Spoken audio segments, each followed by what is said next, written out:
hablando, también hay que decir que me va a ayudar más adelante en retener todo este tipo de información, porque me acuerdo de la puta mierda que estaba explicando y digo, ¿por qué estaba yo hablando de eso?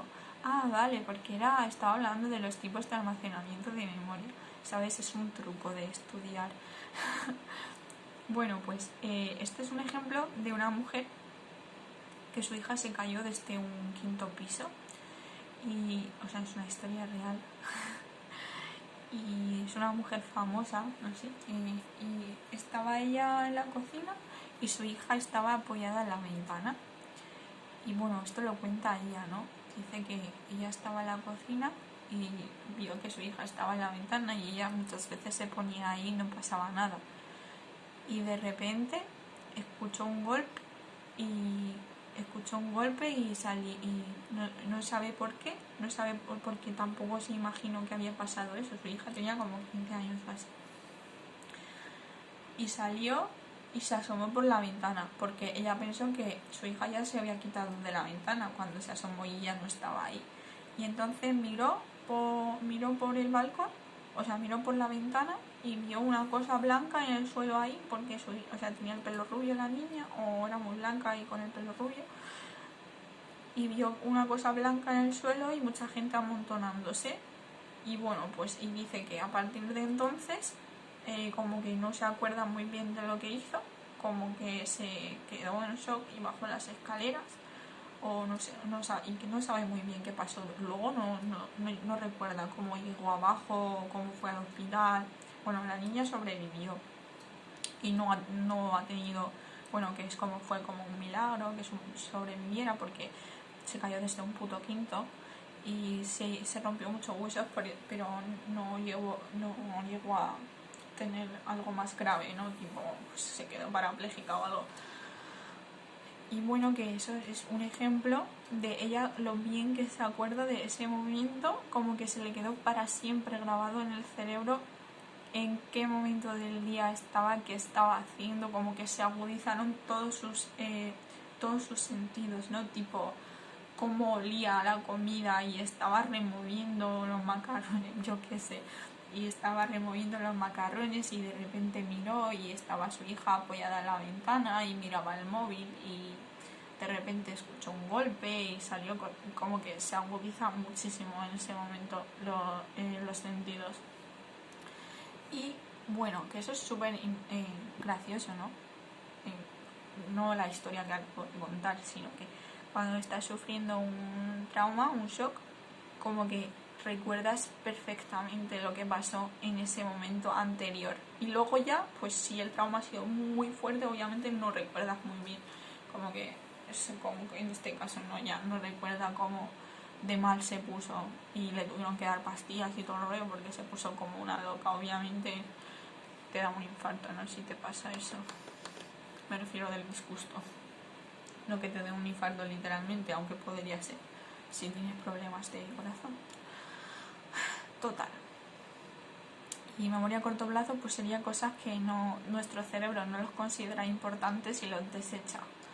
Y pues a largo plazo serían pues cosas que siempre vas a recordar, o lo vas a recordar a un plazo muy largo.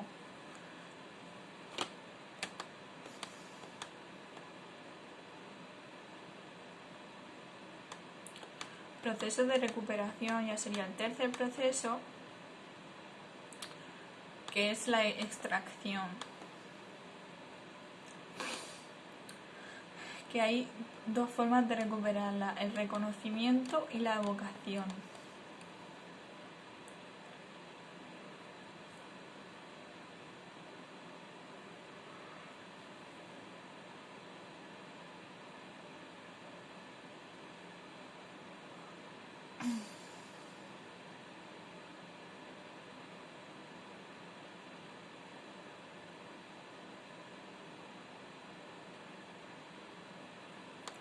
Bueno, aquí sale un esquema que no entiendo, pero supongo que el reconocimiento y la evocación querrá decir, tipo, pues cuando tú ves algo y dices, ay, eso lo sé, o cuando tú piensas voluntariamente en acordarte, ¿no? Como yo he hecho ahora con la historia esta, que no no venía a cuento, yo lo he recordado y todo eso.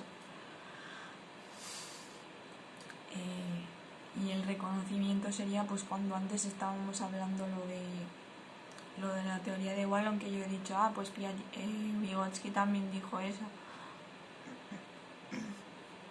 Y ya pasamos al almacenamiento de la información. Más nombres: Atkinson y Shiffrin. Elaboran el modelo de memoria en el que diferencian tres estructuras básicas. La memoria sensorial, estructura de contacto con el exterior. Se mantiene solo fracciones de segundo y se somete a una mínima elaboración a nivel de datos físicos. Puede ser inmediatamente rechazada o almacenada en la memoria a corto plazo. Puede ser auditiva, visual, captaría aspectos tales como el brillo, el color, el tamaño. En la práctica se produce casi el almacenamiento de información sensorial se produce casi al unísono, ya que son muy pocos segundos separan la atención y percepción de estímulos y la selección de algunos de ellos para la memoria a corto plazo. Pues ya no lo entiendo. Yo pensaba que lo de la memoria sensorial era que tú pudieras verlo, aparte de que lo estuvieras aprendiendo, pero ya no. La memoria a corto plazo implica ya un nivel más alto de elaboración. Bueno, yo qué sé, es que me da pereza otra vez leer esto. Si a ti en el examen te dicen que es memoria a corto plazo, pues que tu cerebro retiene la información en un tiempo bastante breve, que es una información que en el momento podría ser práctica o útil, o que lo utilizas y lo desechas, o puede ser que directamente sí que aprendas algo, intentes aprender algo, pero que no se te quede. Pero generalmente la memoria a corto plazo sirve para cosas prácticas. Tipo, llámame en 15 minutos y tú pues recuerdas que en 15 minutos tienes que llamarle y luego pues ya se te olvida. O sea, pasado un tiempo pues ya no te acuerdas de que le llamaste a alguien, que alguien te dijo llámame en 15 minutos y tú le llamaste. Fue como una cosa práctica que tuviste que utilizar en un momento dado.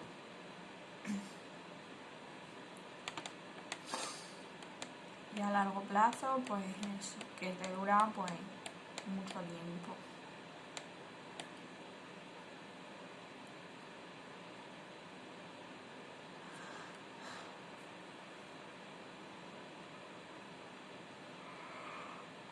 Bueno, que yo no lo he tenido en cuenta, pero también la memoria a largo plazo se incluye la propia experiencia de la persona, de su vida en concreto. Pues las cosas que te van pasando a lo largo de la vida tú lo retienes para siempre. Bueno, a menos de que sufras Alzheimer, pero incluso sufriendo Alzheimer, pues estas personas suelen recordar muchas cosas de su infancia. Entonces eso que pues tú puedes recordar a muchas personas, muchas cosas que te han pasado a lo largo de tu vida, hasta que te mueres los puedes seguir recordando, o sea, hasta que seas muy mayor. En fin. Estrategias utilizadas en el control de la información. Espérate, aquí pone algo interesante.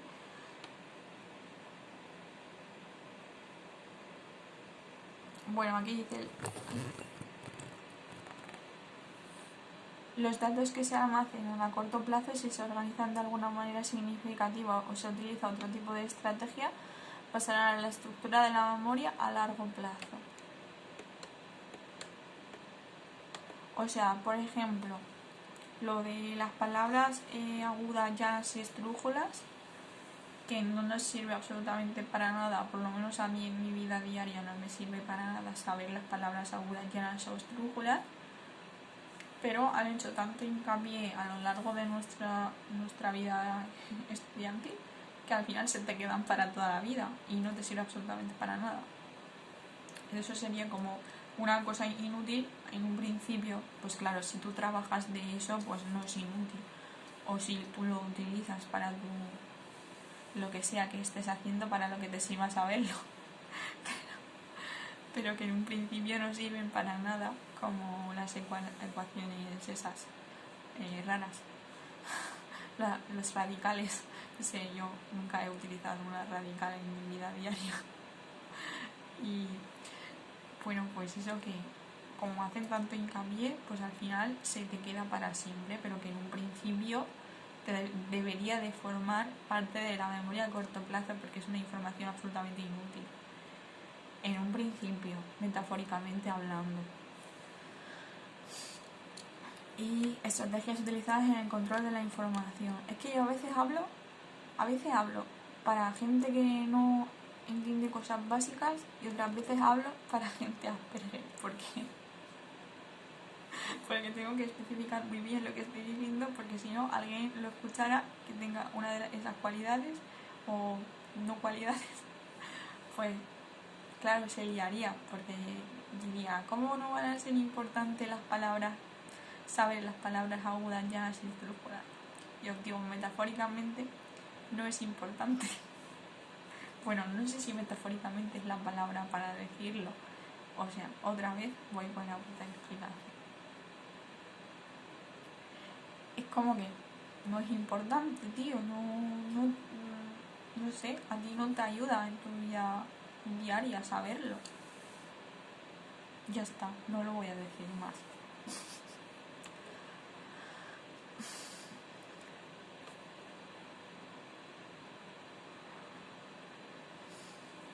Estrategias utilizadas en el control de la información.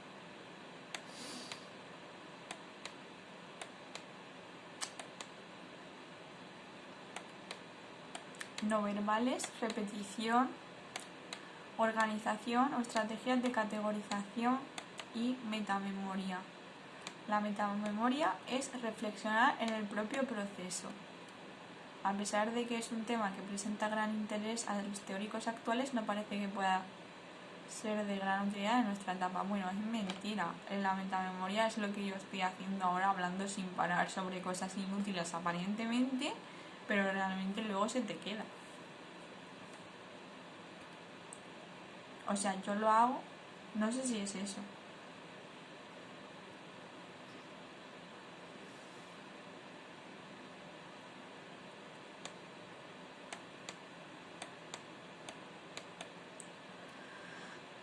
No sé si es eso, pero eso, bueno, a mí me sirve, o sea, estar hablando así de un montón de temas, lo que hago es,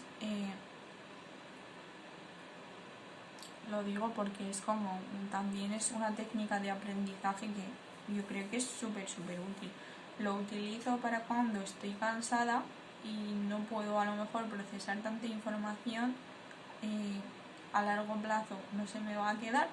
Entonces lo que hago es conectarlo con otras cosas, como las historias que he contado, 350.000.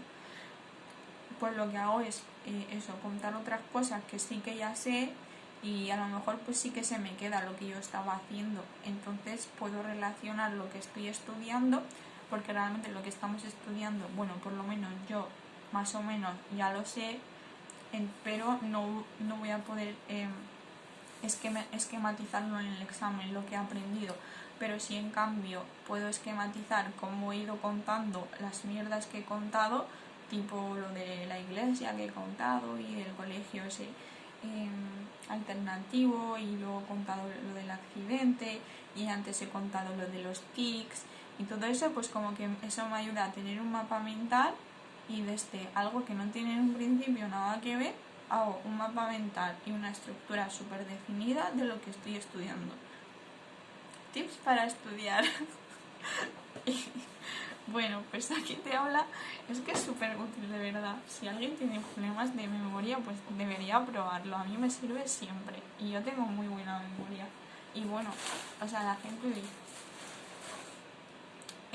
bueno, que la gente no entiende que muchas veces la gente que tiene aparentemente buena memoria, bueno, aparte de que sí podría ser una causa natural, no es forzada, aparte es que hay un montón de técnicas de memorizar, y generalmente esta gente que ya tiene buena memoria utiliza técnicas además para memorizar, como yo.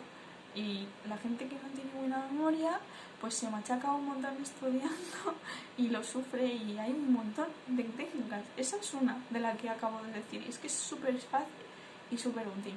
Que tú relaciones otras cosas y luego pues ya se te queda la puta estructura y así va la vida sobre ruedas. Y bueno, pautas de intervención que hemos de tener en cuenta. Los procesos de memorización son susceptibles de mejora a partir de aprendizaje y no deben olvidarse a la hora de planificación. Conveniente incidir en la experimentación de las estrategias más adecuadas en función de la edad. Estímulos significativos. A la hora de trabajar la memorización, deberíamos procurar que siempre que se pueda el contacto sensorial con el objeto. Son preferibles los objetos reales que sus imágenes gráficas, que es lo que dije antes, que es más vale ¿cómo se dice? Más vale un no sé qué que 1000 palabras. Una imagen que 1000 palabras. Además de los juegos y actividades que hemos ido surgiendo, la narración de cuentos es uno de los recursos más adecuados para potenciar la memoria en estas edades. Claro, porque en esa edad tan corta no les puedes soltar las parrafadas que yo he estado soltando, porque no se van a enterar de nada. Pero sí les puedes contar cuentos y no sé, fantasías. A mí me gusta mucho contarles, en plan, contarles cosas reales y meter palabras concretas, específicas, técnicas, científicas, y hacerlo como si fuera un cuento.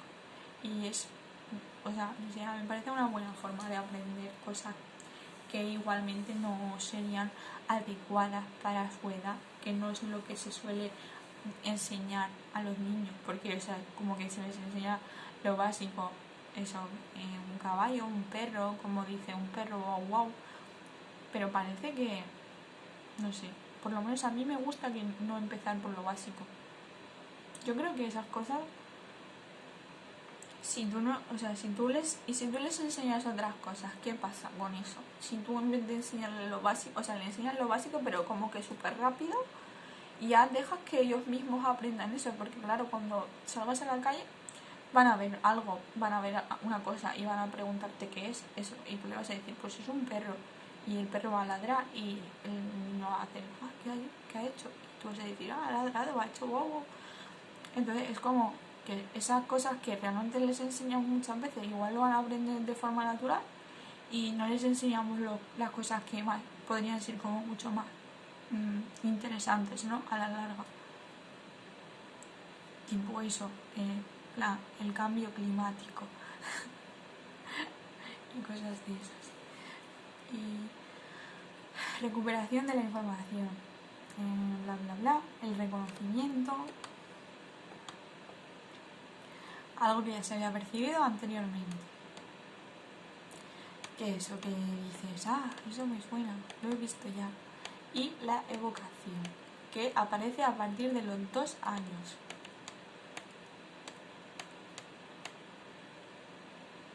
A los 3 años el recuerdo es escaso, desordenado. A los 4 o 5 ya son capaces de recordar el cuento según el orden establecido.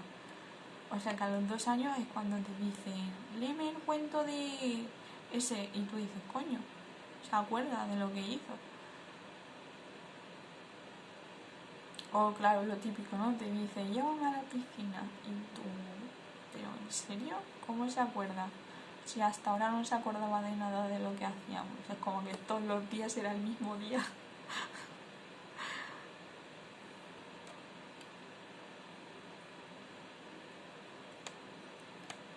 Factores que intervienen en la memorización. Tareas, sujeto. Bueno, en lo de la memorización, como hemos dicho en otro tema, que era de los primeros, porque es bueno que los niños tengan una rutina, porque, o sea, ellos no controlan muy bien en ese momento aún la memoria, ¿no? Entonces, tener una rutina, como es repetitiva, les ayuda a tener una especie de control sobre el tiempo. O sea, no control, físico, pero como que a situarse espacio-temporalmente en donde están. Y es, o sea, no sé, en plan, es gracioso, ¿no? Tienen que ver con la memoria. Como esa base de repetir, pues a lo mejor realmente son muy pequeños, tipo, pues aún tienen 2 años, pero dice, ¿qué hago aquí? Y pues dices, es que ahora es la hora de la guardería y luego viene la mamá y te recoge y te vas a casa y luego te vas al parque a jugar. Y como todos los días hacen lo mismo, pues como que es capaz de relacionar lo que le estás diciendo con lo que va a hacer.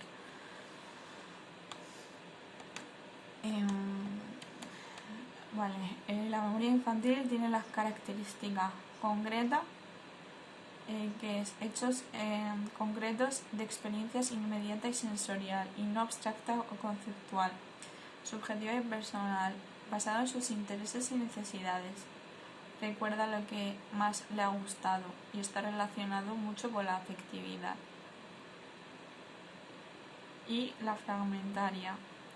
Datos inconexos y desordenados resultan interesantes y es capaz de mantener una estructura temporal y ordenar cronológicamente una sucesión de acontecimientos. Bueno, ya vamos a funciones cognitivas superiores, pensamiento. Es facultad de ordenar y coordinar los procesos de la memoria con objeto de ejercer sus propias funciones, solucionar problemas, razonar y crear.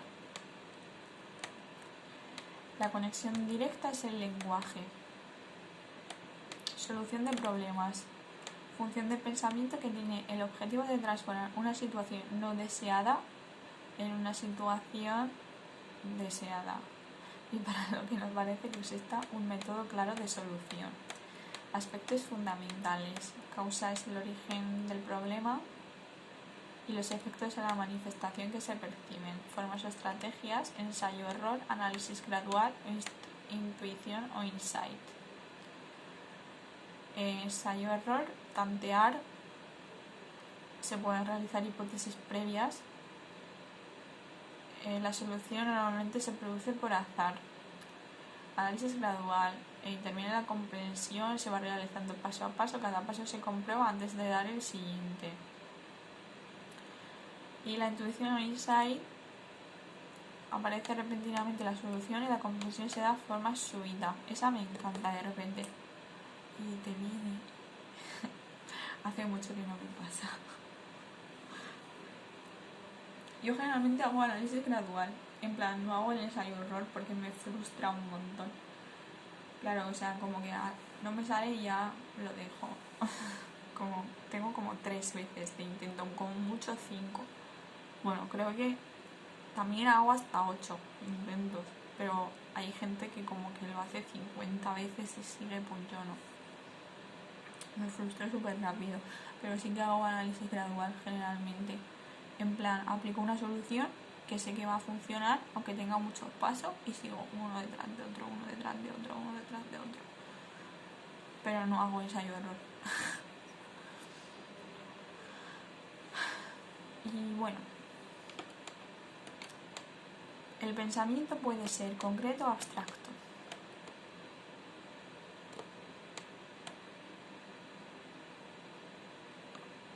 El abstracto es que no tienes por qué interaccionar directamente con los objetos para llegar a la solución. Ahí. Y el concreto es a través de la manipulación de los objetos.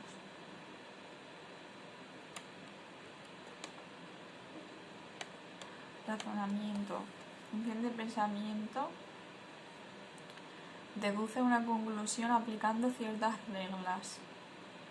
También se puede definir como una serie de ideas encadenadas que conduce a una conclusión. Bueno, esa es una posible definición, ¿no? Yo creo que el razonamiento es coger una situación, analizarla y sacar una conclusión objetiva sobre eso. No sé, es como el razonamiento, pues yo qué sé, vale, esta es una definición, pero no tiene por qué ser esa. Aunque si es una profesora un profesor o una profesora estúpida, pues si no le pones eso te suspende, pero a mí no me parece que esa sea la única definición. Tenemos, tampoco dice que es la única definición, pero yo lo he dicho, porque hay muchos profesores estúpidos que, pues si no le pones lo que le pone literalmente en el libro, aunque no esté mal, te tachan.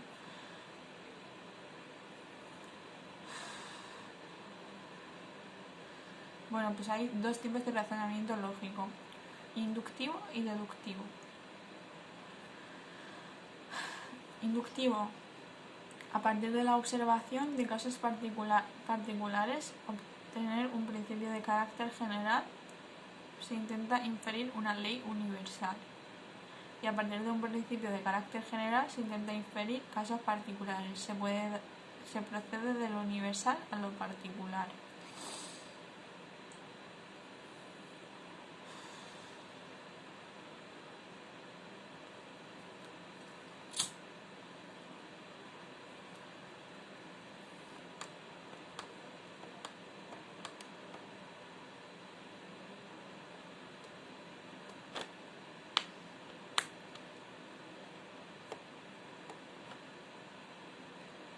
Que dice que el niño de 2 o 3 años hasta los 6 o 7 utiliza el razonamiento transductivo, que infiere conclusiones yendo de un caso particular a otro particular. Transductivo: no puede realizar razonamientos lógicos porque está a un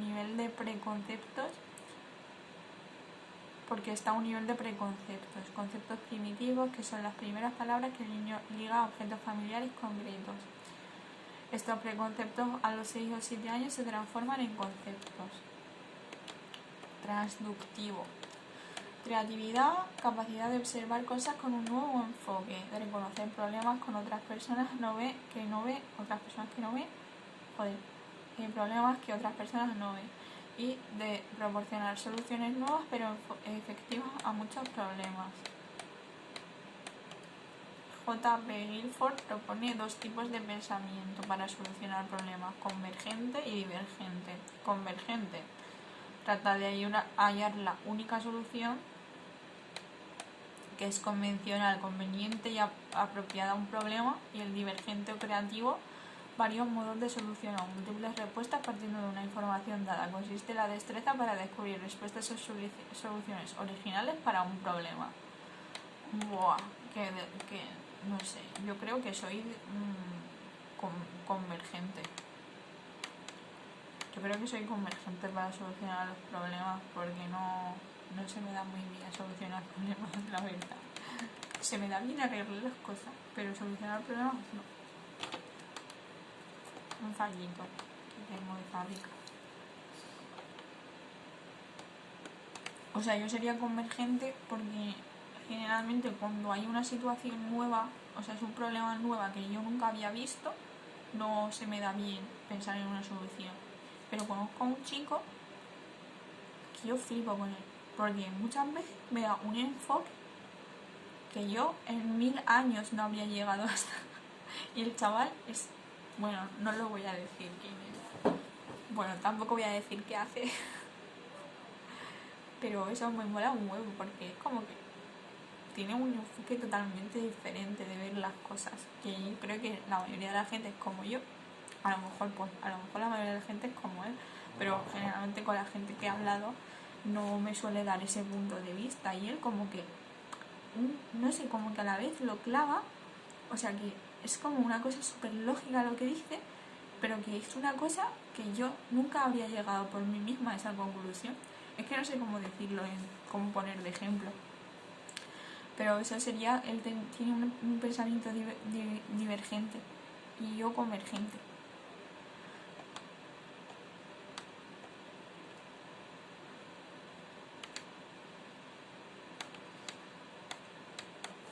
Características de la creatividad: novedad, libertad, adecuación de la respuesta. O sea, este tipo de creatividad está ligada a los problemas, pero realmente entre él y yo soy mucho más creativa que él, porque soy mucho más artística en ese sentido de expresión, pero él, para la solución de los problemas, no sé, o sea, yo necesito ese don, es que ese es un don.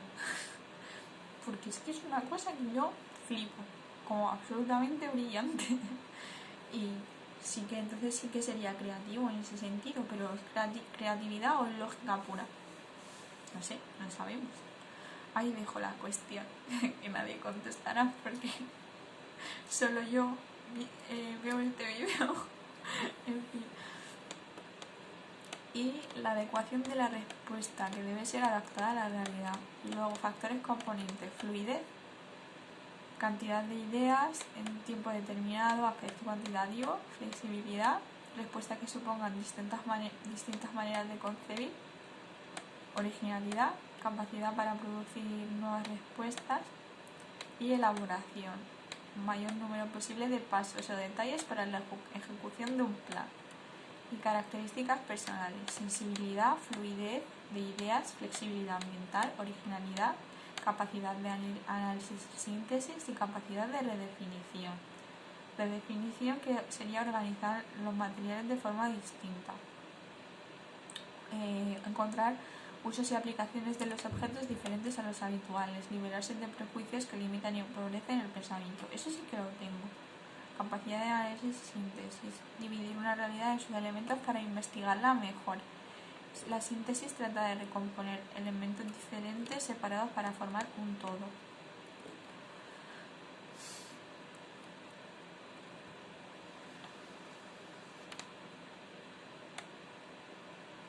Creatividad, capacidades cognitivas, inteligencia, capacidad de análisis, de síntesis, estructuración, memoria visual, auditiva y táctil, imaginación y fantasía. Y actitudes: tolerancia y espontaneidad, sensibilidad ante los estímulos, curiosidad ante lo nuevo, aceptación de los conflictos, espíritu crítico, valoración y el respeto ante los demás. Vale. Creatividad. Es que no sé. Yo no estoy de acuerdo con esto. Para la creatividad: inteligencia, capacidad de análisis, capacidad de síntesis, estructuración. ¿Qué tiene que ver esto con la creatividad? No sé. No sé, yo no estoy de acuerdo. Pero bueno, si ellos lo dicen, pues allá ellos. Tolerancia y espontaneidad. Sensibilidad si necesitas. Curiosidad también. Aceptación de conflictos. ¿Qué tiene que ver eso con la creatividad? Pero claro, es que no sé por qué liga en concreto la creatividad con la resolución de los problemas. Eso es lo que no entiendo. Porque supongo, o sea, esto es literalmente ligado, o dice creatividad como un concepto general, porque como un concepto general, la creatividad, ¿qué tiene que ver con la resolución de los problemas? O sea, si tú quieres dibujar un árbol, es creatividad, ¿qué tiene que ver?